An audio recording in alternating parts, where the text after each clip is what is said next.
Section 3, Buyer-Broker Exclusive Employment Agreement. Introduction, from Disclosure to Commitment. In Section 1, we looked at how real estate evolved from informal relationships into a profession built on disclosure and documentation. In Section 2, we discussed the history of the Reed form and how it helped buyers and sellers understand the different types of agency relationships.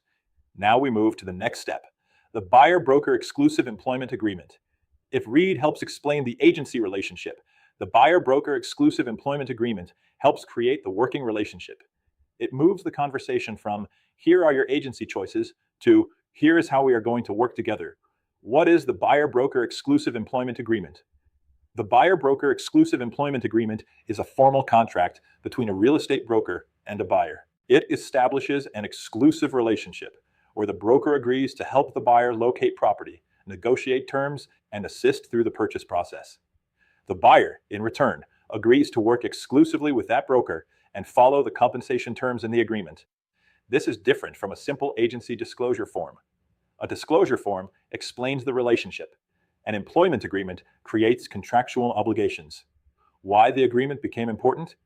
In the early 1990s, the real estate industry was still adjusting to buyer representation. Some brokers embraced it quickly, especially in commercial real estate. Residential brokers were more hesitant because exclusive buyer representation required a buyer to sign a binding agreement. That was a big shift from the old sub-agency world. In August 1995, the Arizona Association of Realtors introduced the Buyer-Broker Exclusive Employment Agreement. This gave agents and brokers a clearer way to represent buyers and protect their right to compensation. The big difference, disclosure versus employment. Here's the easy way to remember it. Reed explains the agency choices. The Buyer-Broker Exclusive Employment Agreement creates the employment relationship. That distinction matters. A buyer may understand that an agent can represent them, but unless there is a written agreement, the expectations may still be unclear. The agreement helps answer important questions. Who is the broker representing? How long does the relationship last? What property type or area is covered? How will the broker be compensated? What happens if the buyer buys through another source? What happens if there is a dispute? Rules updated. Written agreements matter. Today's real estate market expects more clarity than ever. The updated ADRE materials continue to focus on licensee duties, property negotiations, broker supervision, compensation disclosure, and documentation. Under R428802, a licensee must expeditiously deliver a legible copy of a signed transaction document and final agreement to each party signing the document. The rule also reinforces the importance of retaining transaction documents and disclosures as part of the transaction record.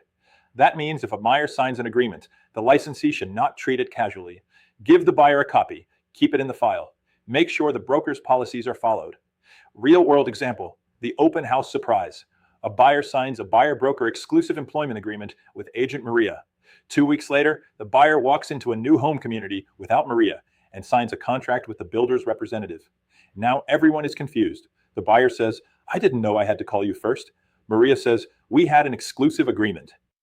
The builder says, you came in without your agent. This is why the agreement must be explained clearly. The buyer needs to understand that exclusive representation may require them to work through their broker, even when visiting open houses, model homes, builders, or properties found online. Broker compensation must be clear. The Buyer-Broker Exclusive Employment Agreement also addresses compensation. Compensation is negotiable and must be agreed upon in writing. The agreement may provide for a fixed amount, a percentage of the purchase price, or another agreed structure. If the seller or seller's broker offers compensation, that amount may be credited toward what the buyer owes, depending on the agreement. This is where agents must be careful. Do not assume the buyer understands how compensation works. Explain it in plain language. A good explanation may sound like this. My job is to represent you as the buyer. This agreement explains how I am paid. Sometimes the seller or listing broker may offer compensation, and that may reduce or cover what you owe. If it does not, the agreement explains what your responsibility may be. That conversation may feel uncomfortable at first, but it is much better than having a compensation dispute later. Retainer fees and broker approval. Some buyer-broker exclusive employment agreements may include a retainer fee. A retainer may be used for consultation, research, or initial services.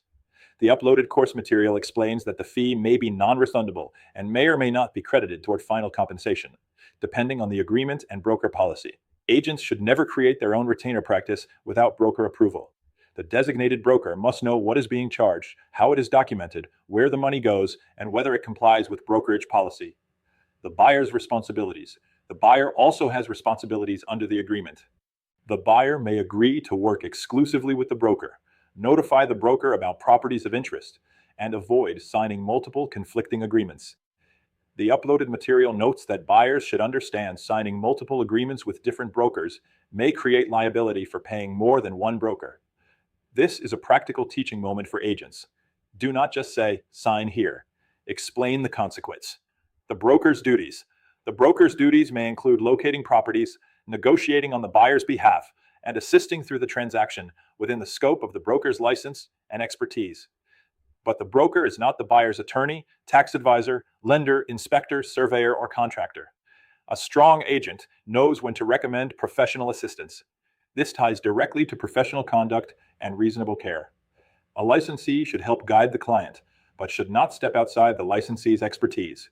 The agreement also connects to broader disclosure duties. Arizona licensees must be honest and careful when dealing with buyers and sellers. Under ARS Section 322156, certain facts, such as some death, crime, or health-related conditions connected to a property, are not required disclosures. However, that does not remove the licensee's duty to disclose material facts that legally must be disclosed. In simple terms, know what must be disclosed, know what does not have to be disclosed, and when unsure, ask the broker or recommend proper professional guidance. The big lesson: the buyer-broker exclusive employment agreement is not just a form. It is the roadmap for the buyer-broker relationship. It protects the buyer by clarifying representation. It protects the broker by clarifying compensation. It protects the transaction by reducing confusion. And most importantly, it turns agency from a vague promise into a clear written agreement.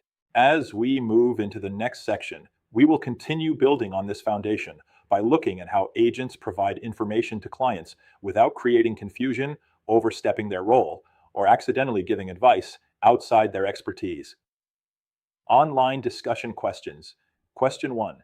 How is the buyer-broker exclusive employment agreement different from the Reed form?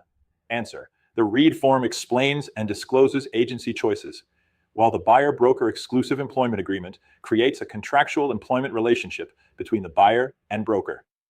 Question 2. Why is it important to explain compensation before the buyer signs the agreement? Answer. Compensation must be clear because the buyer needs to understand how the broker is paid, whether seller-paid compensation may apply, and whether the buyer may owe any difference. Question 3. Why should an agent get broker approval before charging a retainer fee? Answer. A retainer fee may involve brokerage policy, trust accounting, compensation rules, and documentation requirements. The broker must approve how the fee is charged, handled, and disclosed.